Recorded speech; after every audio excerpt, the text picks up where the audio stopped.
Abacuque capítulo 1, só a primeira parte do versículo 12, aonde Abacuque ora assim: não és tu desde a eternidade, ó Senhor, meu Deus e meu Santo, não morreremos.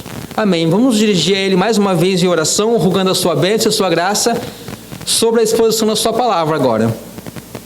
Ó nosso Deus e Pai, é com grande alegria que nós nos dirigimos a Ti, com grande alegria que nós abrimos as nossas Bíblias para ouvirmos a Tua voz, para aprendermos quem Tu és, em especial quem Tu és para nós. Que o Teu Espírito Santo possa nos iluminar, nos dar entendimento da Tua verdade, da Tua palavra. Nós falaremos sobre a Ti, sobre a Tua glória, sobre quem Tu és. Que Tu possa dar temor e tremor aos nossos corações, para sermos cuidadosos e principalmente para que o Seu Espírito ilumine nossos corações, porque se o Teu Espírito não nos iluminar, nós não compreenderemos, não conheceremos nada de Ti. Somente o Teu Espírito é o verdadeiro mestre de todos os Teus filhos. Rogamos a Ti, Pai, que a Tua palavra glorifique o nome do Teu Filho Jesus Cristo. Amém. Então, meus irmãos, Abacuque capítulo 1, onde nós lemos, e aí você deve se lembrar que na minha última preleção, nós vimos que o que sustentou este homem em meio às perplexidades e dúvidas em relação aos procedimentos de Deus para com ele e com o seu povo, foi o seu conhecimento de Deus. Você deve estar lembrando um pouquinho disso. Vimos ali que o conhecimento de Deus foi o que o firmou, o que manteve de pé diante das dificuldades na qual ele estava passando. Vimos que o conhecimento de Deus é fundamental para a fé e para a caminhada do cristão. E que é muito perigoso quando um cristão, ou quando uma pessoa qualquer ser humano que foi criado por Deus, negligencia o conhecimento de Deus e não o considera, não busca no seu dia a dia, não quer saber, não quer conhecer sobre o seu Deus. Essas pessoas, como nós vimos naquela apresentação, são pessoas que naturalmente vão ser pessoas fracas. E nós vimos ali, por exemplo, Daniel dizendo que o povo que conhece o seu Deus é forte e fará proezas. Hoje nós veremos o que exatamente Abacuque sabia sobre o seu Deus, que o sustentou, que lhe firmou e que lhe deu grande esperança. E nós vemos isso aqui, começamos a ver isso aqui no versículo 12, onde nós vemos Abacuque orando, dizendo: não és tu desde a eternidade.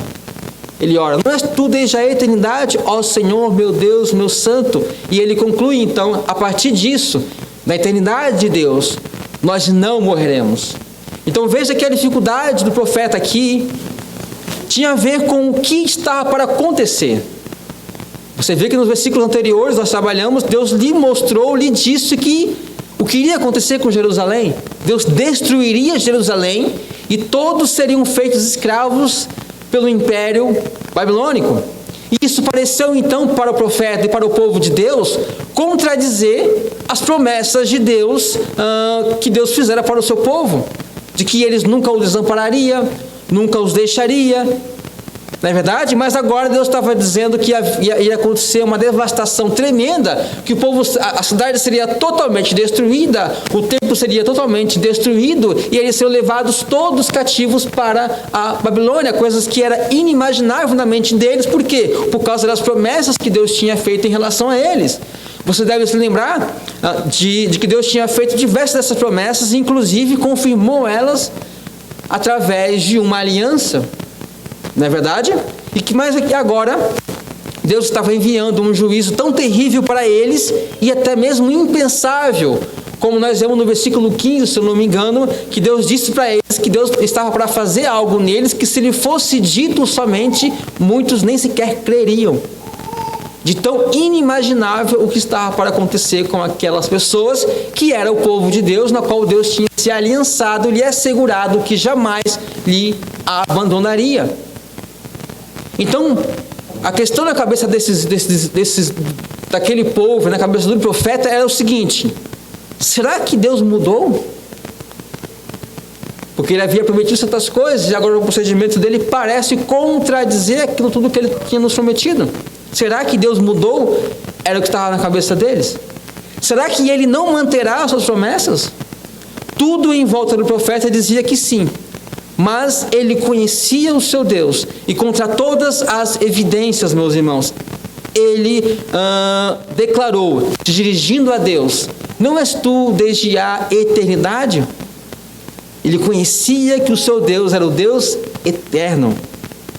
Em outras palavras, o profeta está trazendo à sua mente e à sua oração o quê? O conhecimento e a certeza de que Deus é um ser eterno. Eterno. E que, portanto, seus propósitos são, assim como ele, imutáveis, estáveis. Não há imprevistos no seu plano. Não há imprevistos nos seus propósitos. E muito menos há imprevistos na execução de Deus dos seus planos, dos seus propósitos que ele estabeleceu desde a eternidade. Então, com isso, ele tem certeza de que eles não morrerão, ou não serão de todos eliminados. E ele conclui: nós não morreremos. Da onde que ele tirou essa conclusão? Da eternidade de Deus. O Deus que não morre se comprometeu conosco. Portanto, nós não morreremos. Não seremos condenados, não seremos eliminados. Deus manterá as suas promessas, apesar de tudo que nos está acontecendo. Mas e nós, meus irmãos, aqui? Nós conhecemos a Deus como um ser eterno? Sabemos o que significa Deus ser eterno? Veja, isso tem sido, meus irmãos, a eternidade de Deus, uma fonte constante de consolo, de alegria e de tranquilidade para o povo de Deus durante todos os momentos difíceis da história. E você deve se lembrar um pouco da história antes de Cristo, da história depois de Cristo. Nós sabemos que houve realmente momentos terríveis. E o ponto que eu quero destacar é o fato de Deus ser o eterno, o imutável, e o que Ele está sob o controle de tudo, sempre foi uma fonte de tranquilidade para o povo de Deus durante toda a história. Mas e nós, meus irmãos, podemos dizer o mesmo em relação à nossa situação no tempo presente? Que temos encontrado, por conhecermos a Deus, temos encontrado descanso, tranquilidade, por sabermos que o nosso Deus é o Deus eterno? Então, aliás, nós podemos pensar então, o que é eternidade? O que significa Deus ser eterno, então? Porque é o que eu estou dizendo, se nós compreendemos isso, refletimos sobre isso, isso nos trará uma extrema segurança, uma extrema tranquilidade diante de tudo que nós estamos passando e iremos passar. E o que é eternidade? O que significa Deus ser eterno? Há várias definições disso, definições do que é um ser eterno, do que é eternidade hoje nos livros. Você vai poder encontrar várias definições aí no livro de filosofia, de ciência e de matemática. Até mesmo de matemática, sobre a questão da infinidade e também de teologia. Mas o problema, meus irmãos, eu quero destacar a vocês, é que a maioria desses livros é que suas definições, elas são demais racionalistas e especulativas, essas definições da eternidade, quando aplicadas a Deus da Bíblia, acabam esvaziando Deus de sua personalidade ou afastando tanto Deus da sua criação que é negado, direto ou indiretamente, a possibilidade de qualquer relação desse ser eterno que está fora do tempo com nós que somos finitos e estamos dentro do tempo. Então é muito perigoso quando nós vamos buscar, estudar e aprender nos livros de filosofia, de ciência, do conhecimento humano, as definições de eternidade. E aí quando você quer pegar essa definição e então Deus é assim, temos que ter cuidado com isso, porque isso pode acabar nos definindo Deus de uma forma que Ele não é realmente como Ele é nos apresentado nas Escrituras. E qual é o problema dessas ideias? Basicamente, essencialmente, o problema dessas ideias é que elas não se fundamentam na revelação bíblica de Deus. E por isso chegam a definições que não têm nada a ver com o Deus que nos é revelado na Bíblia. E qual é o problema disso? O problema disso é que nós só podemos realmente saber e conhecer realmente algo sobre Deus se Ele mesmo disser algo e explicar-nos algo sobre isso. Sobre Ele mesmo tem que nos dizer e nos falar algo para que nós possamos ter certeza de algo sobre Ele. Estou entendendo um pouquinho mais ou menos onde eu quero chegar? Em outras palavras, eu posso imaginar, e você pode imaginar, e ter várias ideias sobre Deus na sua cabeça, certo? Podemos imaginar e ter ideias sobre Deus na nossa cabeça, mas não adiantará nada se não existir uma realidade que corresponda a essas ideias. Por exemplo, digamos que um de vocês chegue para mim e diz: olha, eu comprei um carro novo. Bom, onde está? Está lá no estacionamento. Comprei um carro novo, está lá no estacionamento. Bom, então você me diz: olha, eu vou perguntar, que carro que é? Ah, é um Onix. E qual que é? Ah, ele é vermelho. Ah, legal. Então eu criei uma imagem na minha cabeça de um Onix. Eu tenho uma imagem, eu sei o que é um Onix, eu crio esse conceito, eu conheço a cor vermelha, então eu crio uma ideia e eu sei o que eu espero encontrar quando descer lá embaixo. Porque eu criei uma ideia na minha cabeça e há uma realidade lá embaixo, estacionada no estacionamento, que corresponde a essa ideia que eu tenho na minha cabeça. Certo? Mas se você me dissesse assim: eu comprei um carro novo, e aí você não me dissesse mais nada sobre isso, eu poderia criar diversas ideias, diversos modelos, diversas cores, diversas imagens e conceitos disso que você está me dizendo. Mas não adiantará nada se eu imaginar uma coisa e chega lá e tem uma outra coisa completamente diferente. Para eu saber que realmente o que está lá, você precisa me dizer. Isso é só uma ilustração básica para dizer: o que importa, meus irmãos, nós temos diversas ideias sobre Deus. Se essas ideias não corresponder à verdade do Deus que está lá no seu trono assentado e governando sobre o mundo, para saber algo com certeza a respeito dele, ele precisa me dizer, para que essa ideia corresponda à realidade de quem ele realmente é.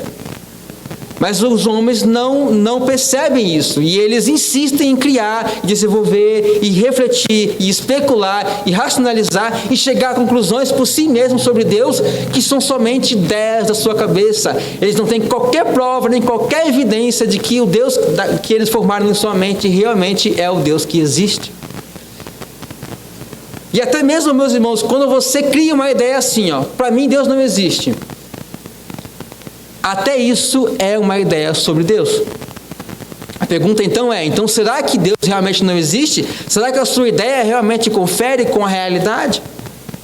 Em tudo, meus irmãos, nós temos essas ideias. E o ponto é: não há ser humano no mundo que não tem ideia sobre Deus. Todos temos uma ideia e um conceito sobre Deus. A pergunta é verdadeira essa ideia, esse conceito, essa imagem que você construiu em sua mente, que você relaciona-se com ela durante a sua vida sobre Deus, ela é verdadeira?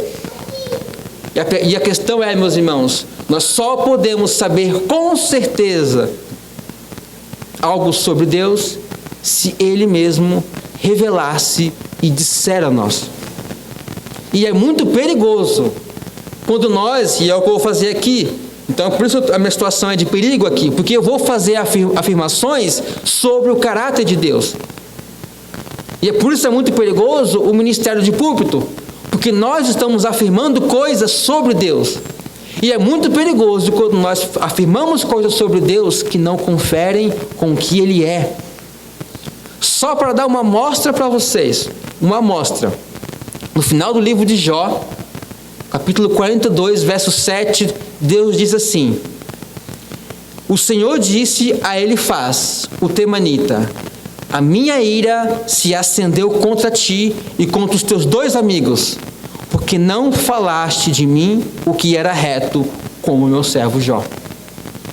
Está vendo isso? Vocês devem se lembrar que o livro de Jó passa por uma aflição tremenda, e aí os amigos de Jó se assentam em volta dele, faz um tempo de luto, se não me engano, de 7 dias, em silêncio, para se condoer com a dor dele, e depois começa a tentar consolar Jó. Mas todos eles tinham uma teologia sobre Deus, digamos assim. Todos eles tinham uma ideia do que estava acontecendo com Jó, porque eles tinham uma ideia de como Deus era, e começando a falar várias coisas sobre Jó. E aí no final do livro de Jó, Deus então vai alinhar as coisas, vai colocar os pontos nos is, digamos assim. E a primeira coisa que ele faz é repreender os amigos de Jó, em especial esse aqui, o Elifaz, dizendo: a minha ira se acendeu contra ti e contra os teus dois amigos, porque não falaste de mim o que era reto. Vocês percebem isso, meus irmãos? Nós estamos diariamente ouvindo sobre Deus, na televisão, nas redes sociais, nas conversas, em nossa mente. E Deus está dizendo: ai daquele que fala sobre o meu respeito o que não confere com quem eu sou. Ai daquele. Por isso, meus irmãos, se nós queremos saber qualquer coisa sobre Deus, em especial o que veremos hoje, o que quer dizer Deus ser eterno, nós devemos ir à palavra de Deus. E assim, meus irmãos, é o único modo de nós sabermos algo realmente que é verdadeiro a respeito de Deus.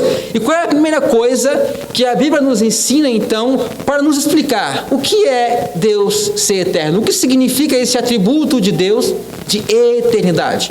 Em primeiro lugar, a Bíblia nos ensina que Deus não tem qualquer limitação de começo e de fim. Nós temos limitação, nós tivemos o começo e nós teremos o fim, porém, em relação ao tempo, Salmos 90, versículo 2, o salmista diz assim: antes que os montes nascessem, se formassem a terra e o mundo, de eternidade a eternidade, tu és Deus. Ele está dizendo, antes que o monte nascesse e formasse a terra, ele está dizendo, os montes tiveram um início. A terra teve um início, mas tu nunca teve um início. De eternidade a eternidade, tu és Deus. Mas a forma no Salmo 102, nós encontramos o seguinte, o salmista dizendo: tu és sempre o mesmo, e os teus anos jamais terão fim. Deus não teve começo, Deus não terá fim.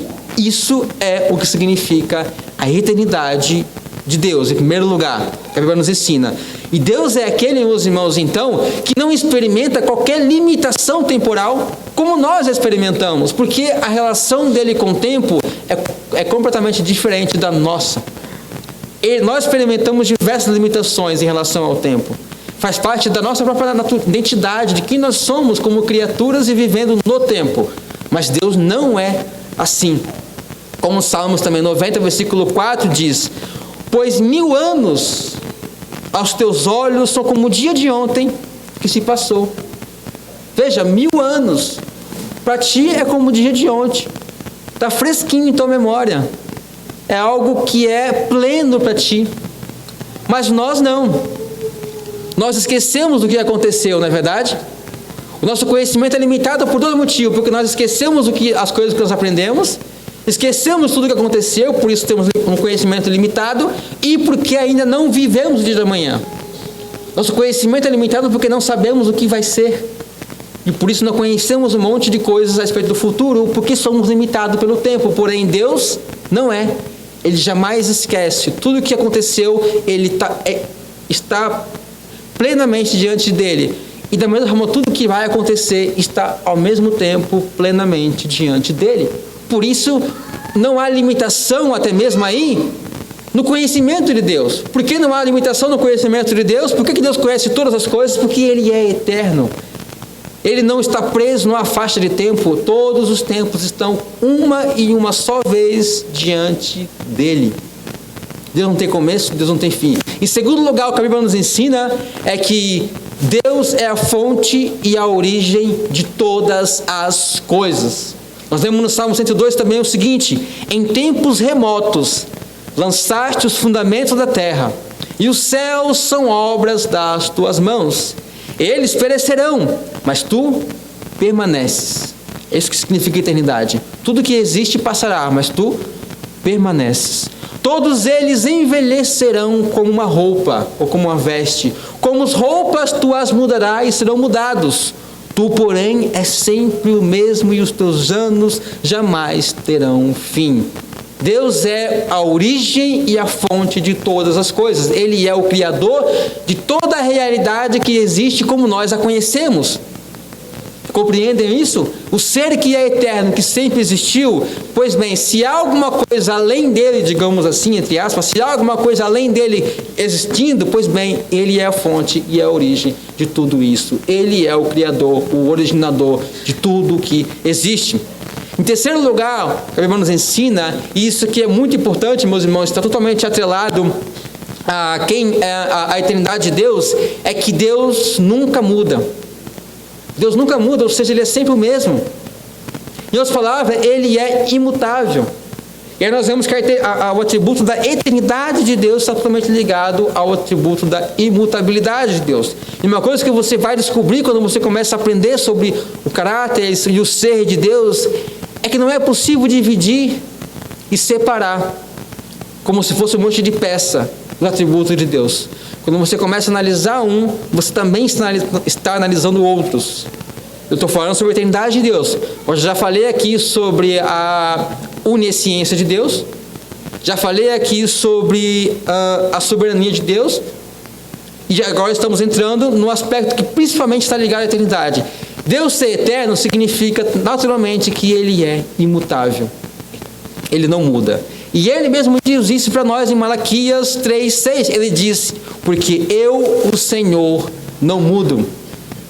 Porque eu, o Senhor, não mudo. Ele mesmo afirma isso, declara isso. Veja, meus irmãos, a mudança é algo que pertence essencialmente ao tempo. Somente aqueles que estão limitados pelo tempo podem mudar. Mas a eternidade, meus irmãos, é justamente o oposto do tempo. É um estado pleno, perfeito, e é como um presente infinito. Veja, nós olhamos para uma foto de uma pessoa quando ela tinha 18 anos e olhar para essa mesma pessoa com 80 anos, a gente vai perceber o efeito que o tempo faz em mudar as coisas. Aquele de vocês que comprou aquele Onix vermelho que eu falei no começo, se nós pegar esse Onix vermelho agora e tirar uma foto, e daqui 50 anos eu tirar foto do mesmo Onix vermelho, vocês vão ver o efeito que o tempo faz sobre as coisas mudam. Por quê? Porque o tempo passa. E o tempo passa, significa, automaticamente vai levar à mudança. Por isso que o nosso mundo, meus irmãos, e a vida, ela é movida por ciclos de mudança, mudança, mudança, e nunca cessa, porque é isso o que é inerente, essencial, faz parte da essência do que é tempo, ou daqueles que estão no tempo. Agora, quando vocês pensam e imaginam, imaginam entre aspas, né, mas ouvem e conhecem Deus nos dizendo que Ele é o Deus da eternidade, logo você vai entender o que Ele quer dizer quando Ele diz: eu, o Senhor, não mudo. Porque Ele criou o tempo, Ele está fora do tempo. Nós experimentamos o tempo como passagem, como passado, como presente, como futuro, e nós vamos vivendo essa fase, porque isso é inerente, faz parte da essência do tempo. Mas Deus está fora do tempo. Deus não está sujeito, como eu disse, às limitações e ao desenvolvimento que ocorre no tempo. E uma vez que Ele está fora do tempo, não existe o futuro para Ele, não existe essa passagem, essa mudança das coisas. As coisas são sempre a mesma, a uma e uma só vez. Só para ajudar um pouquinho vocês, eu vou citar o que Agostinho disse no século IV sobre isso, para vocês terem uma ideia um pouquinho melhor do que eu estou querendo dizer. Agostinho diz o seguinte: os teus anos são como um só dia, e o teu dia não é uma repetição cotidiana, é um perpétuo hoje, sempre é, nunca foi ou será, é um perpétuo hoje. E porque o teu hoje não cede lugar ao amanhã, e nem tomou o lugar de ontem, ele vai dizer: teu hoje é a eternidade. Veja, o nosso dia de hoje tomou o lugar do dia de ontem, e vai ceder lugar ao dia de ontem, ou dia de amanhã, desculpa. Mas Deus, o dia de Deus, por assim dizer, não é uma repetição cotidiana, é um sempre agora. Sempre agora. Por isso que Ele é sempre. Deus não está sujeito às mudanças pela passagem do tempo, porque Ele está fora do tempo e para Ele o tempo não passa. Se você pegar o ônix e tirar ele do tempo, se você tirar o ônix do tempo, e daqui 1000 anos você pegar ele e colocar no tempo de volta, ele vai estar exatamente o mesmo. Exatamente igual. Porque você tirou ele do tempo, então o tempo não passou para ele, então ele é o mesmo. Por isso, meus irmãos, tudo aquilo que ele é e sempre será. Sempre será. Maravilhoso isso. E Tiago vai descrever isso da seguinte maneira, ele dizendo: toda boa dádiva e todo dom perfeito vem lá do alto, descendo do Pai das luzes. E ele diz: em quem não há mudança nem sombra de variação. Não há mudança, não há nem sequer de sombra de variação em Deus. Por quê? Porque Ele está fora do tempo. Ele não está preso ao tempo. Então Ele não está sujeito à mudança. E sim a sua perfeição. Por isso Ele diz que todo dom perfeito vem daquele que é perfeito, o Deus que nunca muda. Então isso significa, a primeira coisa, que não é possível para Deus ter um determinado atributo numa época e um outro determinado atributo numa outra época. Não é possível, porque aquilo que Ele é sempre. Da mesma forma, não é possível haver qualquer variação em seus atributos. Como é conosco, não é verdade? Por exemplo, eu posso ser justo aos 18 anos e eu posso ser muito mais justo aos 50 anos. Ou eu posso ser justo aos 18 anos e ser muito mais injusto aos 50 anos. Eu posso ser mais santo aos 18 anos e ser muito mais santo aos 50 anos. Eu posso desenvolver o meu caráter. Eu posso crescer. Ou, como acontece com a maioria das pessoas, o seu caráter vai entrando em decadência, na verdade. Elas vão piorando ao passar do tempo. Nós mudamos e nossas características podem variar de acordo com o tempo. Nós podemos ser pessoas mais pacientes num tempo, em outros tempos nós podemos ser pessoas mais impacientes. Nós variamos as nossas qualidades, nossas características, nossa personalidade, nosso caráter com o passar do tempo. Mas não há essa variedade em Deus. Deus não vai, meus irmãos, ficando menos santo ao passar do tempo, nem mais santo. Porque Ele é perfeitamente santo. E o perfeitamente santo não tem como ser melhor, porque já é perfeito. Não tem como ser pior, porque já é perfeito, é completo. Deus não vai ficando justo ao passar do tempo e ficando cada vez mais justo. Não, meus irmãos, nenhuma das qualidades, características de Deus sofre variação ao passar do tempo. E isso, meus irmãos, é glorioso, mas para o pecador contundente, o pecador endurecido, o pecador que não se arrepende, essa é a mais terrível das verdades sobre Deus. Por quê? Porque durante toda a eternidade, quando o pecador estiver condenado no inferno, ele não poderá ter qualquer esperança de que, quem sabe, no futuro Deus deixe de ser santo, deixe de ser justo e livre ele de lá. Deus continuará sendo santo, Deus continuará sendo justo, e isso é terrível para o pecador, porque isso tira qualquer esperança de um dia ele sair da sua condenação. Porque a justiça de Deus, ela é perfeita, e o juízo final que nos aguarda, ele será, como a palavra diz, final e imutável, como o Deus que o executará o é. Sempre santo, sempre justo, sempre onisciente, sempre onipotente, sem nenhuma variedade. Eu não sei você, mas há um tempo atrás eu achava que Deus mudava, em certo sentido.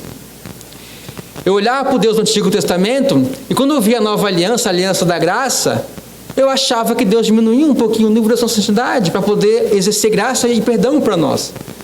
Mas ao passar do tempo também eu descobri o que significa a cruz. E aí eu vi que Deus não baixou o seu nível de santidade no Novo Testamento, na Nova Aliança, nenhum milímetro, por assim dizer. Deus permanece o mesmo. A sua santidade permanece a mesma, a sua justiça permanece a mesma, ainda que nós possamos, às vezes, imaginar coisas e devemos ter cuidado com essas imaginações. Não há variedade qualquer em Deus, Ele é imutável. E, em último lugar, Deus, o Deus eterno, a Bíblia nos ensina sobre essa eternidade de Deus, é que Deus tem propósitos que são eternos. O Deus eterno tem propósitos eternos, e isso é completamente coerente. Porque pensa comigo,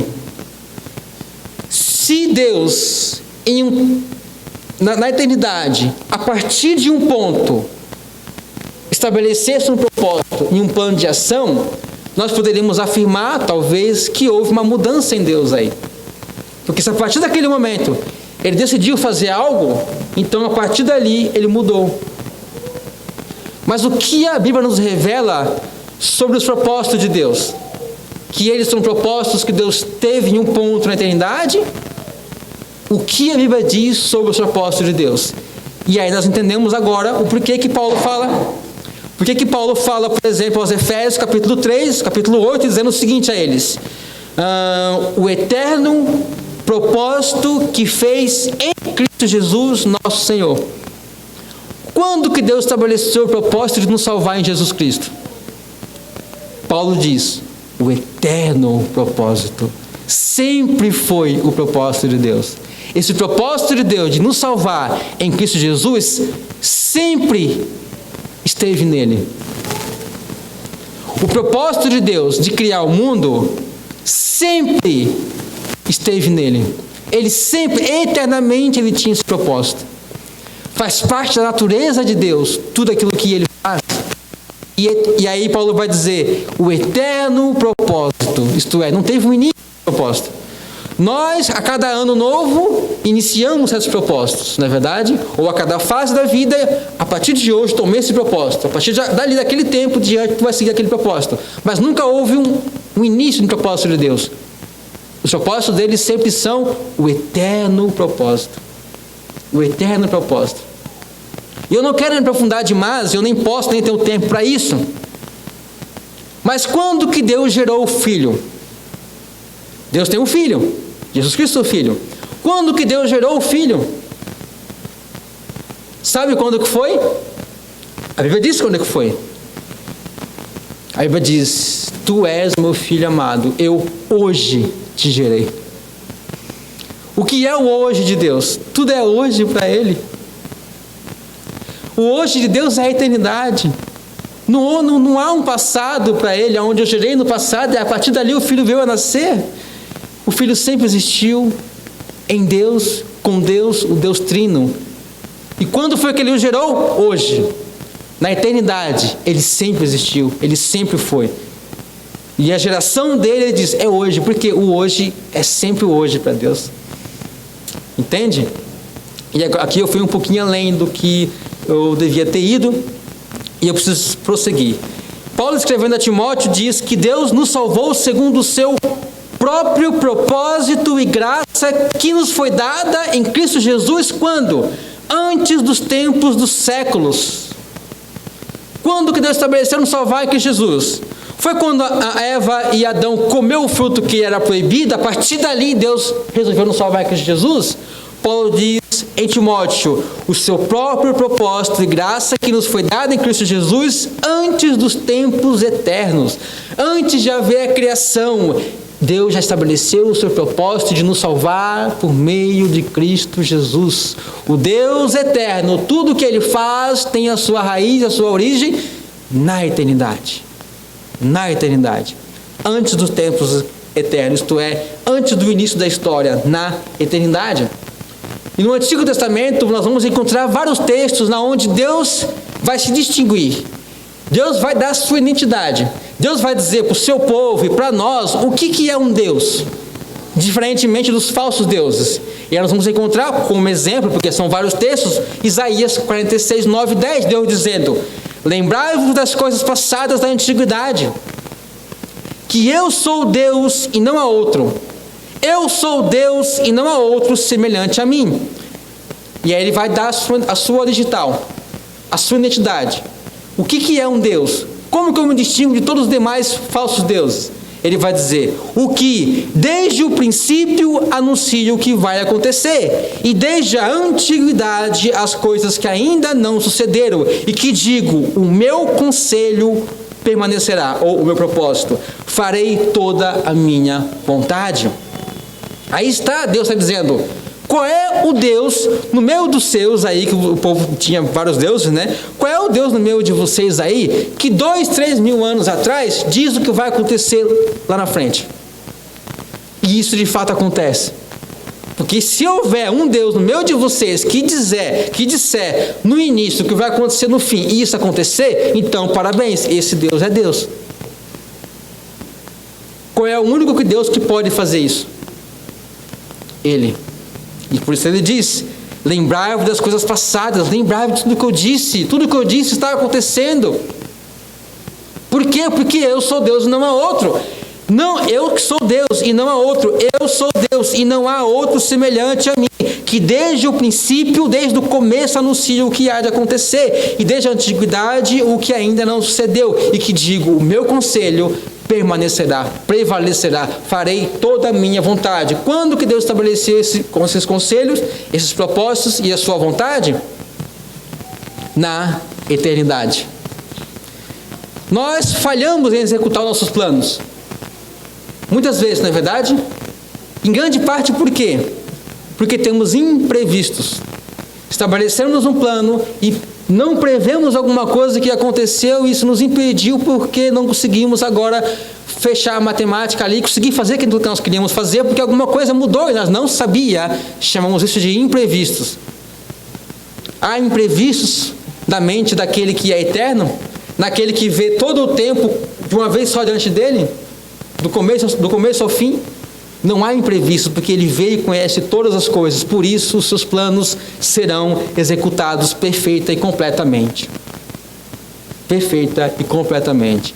E agora uma outra pergunta para nós não fazer: mas e nós que estamos no tempo? Pode um Deus que está acima do tempo, ou até mesmo fora do tempo, se relacionar com o mundo e com criaturas, com pessoas que está preso, limitado ao tempo? Agora devemos questionar: qual é a relação que esse Deus eterno e que está fora do tempo tem com nós, criaturas que estão presas e limitadas ao tempo? Qual é a relação que ele tem conosco? Será que é possível haver alguma relação entre a eternidade e o tempo? Entre a infinidade e a ilimitação de Deus com aqueles que são finitos e estão limitados ao tempo? Lembra que eu falei dos livros de filosofia? Muitas definições que os homens têm chegado sobre o que é um ser absoluto e eterno, eles concluem, então não há qualquer possibilidade de relação desse ser eterno conosco, com criaturas no tempo. Não há qualquer acesso do eterno no tempo, porque ele é eterno. Então ele chegou a essas filosofias a conclusões completamente equivocadas, porque o que a Bíblia nos diz é justamente o oposto disso. Em primeiro lugar, o que a Bíblia nos diz é que o Senhor eterno deu origem a todas as coisas e Ele é Senhor sobre toda a sua criação. Por exemplo, nós vamos ler em Êxodo 15, versículo 18, dizendo: o Senhor reinará eterna e perpetuamente. Ele reinará sobre o quê? Sobre a sua criação. Ele está governando a sua criação. Então, ao contrário de não ter qualquer acesso à obra criada e àqueles que estão no tempo, pelo contrário, é Ele que sustenta tudo aquilo que acontece conosco, meus irmãos. Não pensem vocês que Deus criou o mundo, estabeleceu certas leis que governam e controlam esse mundo, e agora o mundo funciona por si só.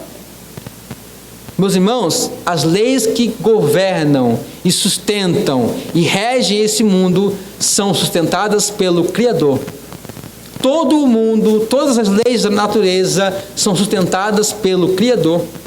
E é interessante, só para dar um exemplo poético disso, nós encontramos no livro de Salmos também, e eu acho um dos salmos mais belos que nós temos, falando sobre todas as criaturas de Deus. O salmista diz o seguinte: todos esperam de ti que lhes dês de comer a seu tempo.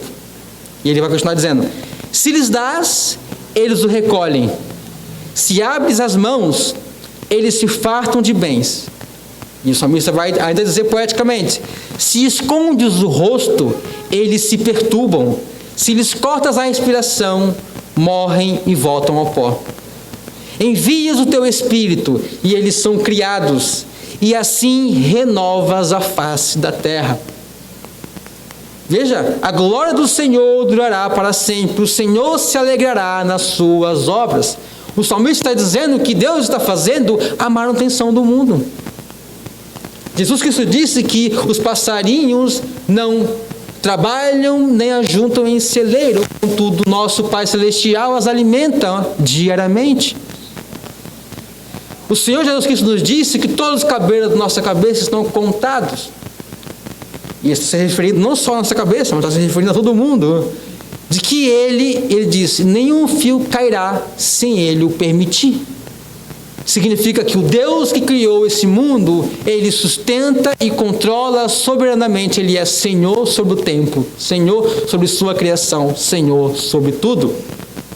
E mais importante ainda, meus irmãos, mais belo ainda, é que a eternidade de Deus não impede de se relacionar plenamente e graciosamente com suas criaturas. O Deus eterno, meus irmãos, não está impedido de nenhuma forma de se relacionar com as suas criaturas pequenas, como nós. E eu vou citar um versículo para vocês aqui, meus irmãos, que você deveria pegar esse livro aqui e fazer um quadro e colar lá na sala da sua casa. Esse versículo é majestoso sobre o tema que nós estamos tratando. Pega esse versículo, salva ele, escreve ele, faz um quadro, faz um cobertor com esse versículo, faz toalhinha de louça com esse versículo. Capta isso, se lembra disso. Olha só o que diz. Os homens, os filósofos, dizem que o eterno não tem relacionamento, não pode se relacionar com os finitos, nós, os que estão presos no tempo. Mas olha o que Deus diz. Isaías 57:15. Isaías 57:15. Porque assim diz o alto, o sublime, que habita a eternidade. Então ele já assinou aqui. Ele já assinou quem ele é. Assim diz o alto, o sublime, o que habita a eternidade, o qual tem o nome de santo. Ele diz, habito no alto e santo lugar. Mas habito também com o contrito e abatido de espírito, para vivificar o espírito dos abatidos e vivificar o coração dos contritos. Vocês percebem isso, meus irmãos? O Deus eterno se importa com quem? Não é os grandes desse mundo que ele se importa. Ele se importa, diz, com o abatido e o contrito de espírito. O mais pobre, o mais miserável. O que está mais aflito, ele diz, eu habito com eles, eu moro com eles, eu sustento eles, eu ajudo eles, eu o eterno, estou com eles ali. É glorioso isso, meus irmãos. E a mesma coisa nós vamos encontrar por todas as escrituras quando nós lemos e estudarmos. Mas para mim é majestoso isso. O Deus eterno habita com o contrito. Nós vamos encontrar algo muito semelhante a isso também, por exemplo, no Salmo 51, onde diz, Davi dizendo a Deus, ele dizendo, pois não te comprazes em sacrifícios, do contrário eu te daria, e não te agradas de holocaustos. Sacrifícios agradáveis a Deus são o espírito quebrantado, um coração compungido e contrito. O Eterno não diz aqui, é o que disse, é um parênteses, não desprezarás, ó Deus. O Eterno, eu estou dizendo, ele não despreza o quê? Não uma grande oferta, não um grande holocausto, não uma multidão de bezerros sacrificados a eles numa grande festa que aparente e bonita aos homens. Mas ele diz, eu não desprezo o coração, o aflito. Ele vai dizer, o coração compungido, o humilde, eu não desprezo esses. Eu me relaciono com esses. Nós vamos encontrar algo muito parecido no Salmo 50, onde diz, conheço todas as aves dos montes, e são meus todos os animais que pulam no campo. Se eu tivesse fome, Deus diz, eu não te diria, pois o mundo é meu, e tudo quanto nele se contém. Acaso como eu carne de touros? Ou eu bebo o sangue dos cabritos que vocês oferecem a mim? Ele diz, oferece a Deus sacrifícios de ação de graças, e cumpre os teus votos para com o Altíssimo. Invoca-me no dia da angústia, eu te livrarei, e tu me glorificarás. Deus está nos dizendo como Ele quer ser glorificado por nós. Os judeus achavam que o mundo oferecer carne, sacrificar, ia fazer aquele churrasco no altar e derramar sangue, achavam que estavam satisfazendo alguma necessidade de Deus. Deus disse, se eu tivesse fome, eu não pedia a vocês, porque o mundo é meu, eu ia lá e comia. Deus está dizendo isso para eles. Tu acha que eu como a carne dos touros e bebo sangue? Não é isso que eu quero, vocês não estão entendendo. Os sacrifícios não foram feitos para isso. Não é que Deus está dizendo que não quer o sacrifício. Não, vocês não estão entendendo o que está acontecendo. O que eu quero de vocês é que no dia da aflição, vocês me invoquem. E aí eu vou livrar vocês. E aí vocês vão fazer um sacrifício de ação de graças. Isso é, você vai agradecer o que eu fiz na vida de vocês. Assim você vai me glorificar. A mesma coisa eu dizendo, eu quero só andar com você. Eu quero só ajudar você no momento da aflição. O problema nosso, meus irmãos, o nosso problema é que nós queremos resolver a nossa vida ao nosso jeito. Nós queremos resolver nossos problemas do nosso jeito, sem precisar de Deus. E quando Deus está dizendo assim, vocês não estão entendendo. O que eu quero de vocês é justamente que vocês me invoquem no dia da aflição. Não é que vocês não tenham a aflição. É que vocês, as aflições estão aí para vocês me invocar, para eu livrar vocês. Aí vocês vão ver a minha glória. E aí vocês vão ter um coração cheio de gratidão. E aí vocês vão me cultuar e me agradecer. E assim é que eu vou ser glorificado. Quando eu me relaciono e ando com vocês, e vocês experimentam e veem a mim, então vocês têm gratidão. E aí eu sou glorificado. A gratidão. Por quê? Porque Deus está fazendo, nós estamos percebendo e aí estamos sendo gratos cada vez mais. Mas para Deus fazer, nós temos que invocar o nome dEle. Para invocar o nome dEle, nós temos que confiar nele, depender dEle, é tudo aquilo que nós fugimos. Mas Deus está dizendo, para com isso. Para com isso. Não adianta você vir ao culto, você ser cristão, se você não confia em mim. Não depende de mim e não me invoca. Então você não está vendo a minha glória, por isso seu coração não está saltitando de alegria e de gratidão em mim. E aí então você não está me glorificando. Não importa o que você faça, não importa o quanto você oferte, não importa quão bonito você é, não importa quão charmoso você é, quanto dinheiro você tem, quão fiel você é em ir para a igreja, estar no culto. Se você não confia e depende de mim, me invoca, você não está me glorificando. Quem está falando isso? Deus eterno. Deus que sempre foi, sempre é, que deu origem a todas as coisas. Tanto é, meus irmãos, que nós encontramos na Bíblia o quê? Logo em Gênesis capítulo 5, versículo 24, uma coisa maravilhosa, meus irmãos, e que expressa aquilo que Deus quer de nós. Lá diz, andou Enoque com Deus, e já não era, porque Deus o tomou para si. Eu quero mostrar a vocês o que o Deus da eternidade quer. E aqui está mais uma vez, andou Enoque com Deus, é isso que ele quer. E ele já não era, isto é, já não viveu mais nesse mundo, porque Deus o tomou para si. Sabe como é que eu leio esse Deus tomou para si? Sabe como é que eu leio isso? Da seguinte maneira, andou Enoque com Deus, e já não era, porque Deus o tomou para si. Nós estamos aguardando a segunda vinda de Cristo, não é verdade? Nós sabemos que o que precederá a segunda vinda de Cristo, segundo o Novo Testamento, é o arrebatamento da igreja, não é verdade?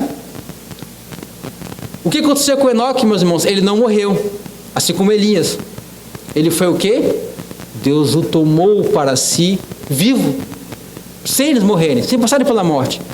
E o que é o arrebatamento da igreja? Deus tomando para si aqueles que andaram com Ele. O que Deus quer de nós? Que a gente ande com Ele. É incrível isso, meus irmãos. Às vezes as pessoas ficam assustadas com Deus, achando que Deus é distante, muito distante, e Ele é distante, e Ele é transcendente, e Ele é o Deus eterno. Mas esse mesmo Deus eterno está dizendo, Ele fala, eu sou o eterno, mas eu quero andar com você. Eu estou lá com a aflito, estou lá com a batida, aquele que me invoca. Veja, meus irmãos, inimaginável. Tiago diz que Abraão andou com Deus também, em outras palavras, foi justificado pela fé, mas ainda mais, ele diz, Abraão foi chamado amigo de Deus. Meus irmãos, qual é a nossa relação que nós temos com Deus? Qual é a nossa relação que nós temos com Deus? Ele foi chamado amigo de Deus. É maravilhoso isso, meus irmãos. Nós encontramos esse tipo de coisa na Bíblia, por exemplo, Isaías 41, Deus dizendo: não temas, porque eu sou contigo. Não te assombres, porque eu sou o teu Deus. Eu te fortaleço, eu te ajudo e te sustento com a minha destra fiel. A gente quer ter tudo para ficar forte e não precisar de Deus. E Deus está dizendo, quando você está faltando, está humilde, está passando por dificuldades, Ele diz: não temas, porque eu sou contigo, não te assombres, porque eu sou teu Deus, eu te fortaleço, eu te ajudo, eu te sustento com a minha destra fiel. Paulo, quando passou por uma situação difícil, ele orou 3 vezes a Deus para tirar o espinho da carne, que nós não sabemos bem o que era, e Deus disse: não vou tirar. Eu não vou tirar. Por quê? Porque a minha graça te basta. Quer dizer, eu te basto, Paulo. Eu sou suficiente para ti. Porque o meu poder, Paulo, se aperfeiçoa na sua fraqueza. Na sua fraqueza. Meus irmãos, olha o que o Deus eterno está dizendo para nós. Algumas fichas nossas precisam cair. Então a pergunta não é se o Deus eterno anda conosco, meus irmãos. A pergunta é se nós andamos com Ele. A pergunta não é se Ele está se voltando para nós, porque nós vemos que sim. A pergunta é se nós estamos nos voltando para Ele para andar com Ele. É essa a pergunta final. E é assim que eu termino. No Salmos, no último versículo, Salmos 81, 13. Salmo 81, 13. Meus irmãos, nós encontramos algo fantástico aqui, imprevisível. E eu posso dizer que é o quê? Vocês sabem que os salmos são lamentos, na sua maior parte. Homens sofrendo e lamentando diversas coisas, certo? Nós temos um livro, por exemplo, chamado Lamentações, de Jeremias escreveu. Um livro inteiro lamentando o sofrimento que ele estava passando. Ok? Lamentação. Mas nós encontramos no Salmo 81, verso 13, uma lamentação de Deus. Deus se lamentando, por assim dizer. E olha o que nós encontramos, ele diz: ah, se o meu povo me escutasse, e Israel andasse nos meus caminhos. Deus está dizendo, meus irmãos: ah, se o meu povo me escutasse. E ele vai, se você ler o Salmo, ele vai dizer: rapidamente eu os livraria dos seus inimigos. Ah, o cereal não lhe faltaria, o campo produziria, eles estariam fartos. Ah, se o meu povo me andasse, ou me escutasse. E se Israel andasse nos meus caminhos, entre outras palavras, se Israel andasse comigo. Quando Abraão pisou na bola, Deus chegou para ele e disse: Abraão, sê perfeito e anda na minha presença. Tudo isso, meus irmãos, eu estou citando aqui repetidamente, é o quê? É o Deus eterno falando isso conosco. Eu quero andar com vocês. Vocês têm que me conhecer. Mas uma conclusão que eu posso chegar é que eu creio que o maior problema do ser humano, e o mais especial ainda, o maior problema dos cristãos, nosso, é a nossa, meus irmãos, permita-me dizer, ignorância a respeito de Deus. Nós temos que conhecer a Deus, meus irmãos. Nós temos que crescer no conhecimento de Deus. Nós temos que nos aproximar de Deus, meus irmãos. Nós precisamos aprender a andar com Deus. Nós precisamos disso, meus irmãos. Oh, meus irmãos, a eternidade de Deus. Não há revelação mais poderosa para nos tornar fortes em meio ao caos do que conhecermos o Deus eterno. Ele é nossa rocha eterna.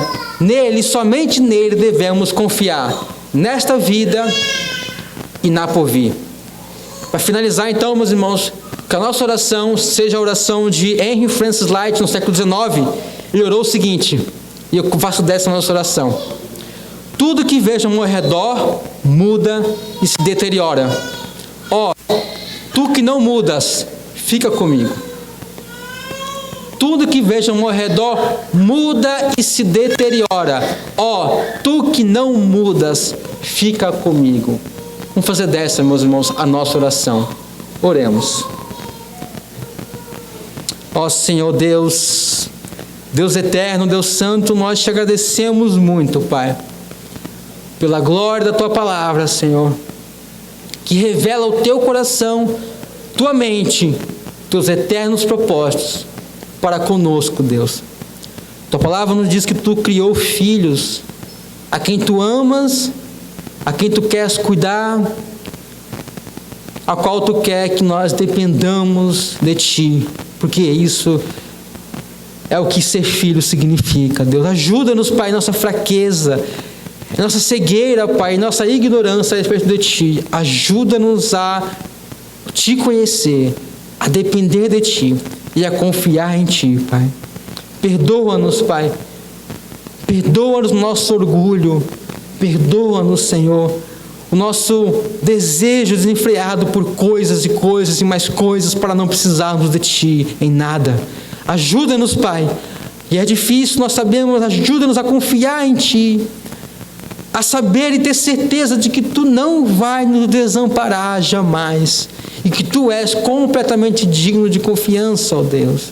Ajuda-nos a confiar, Deus, em tua providência, em teu cuidado amoroso, Pai, e em tua presença, Pai, conosco, em nosso dia a dia, em nossa vida, Pai. Ó Deus, que nós vamos lembrar disso, em nome do teu Filho, Jesus Cristo, Senhor. Amém.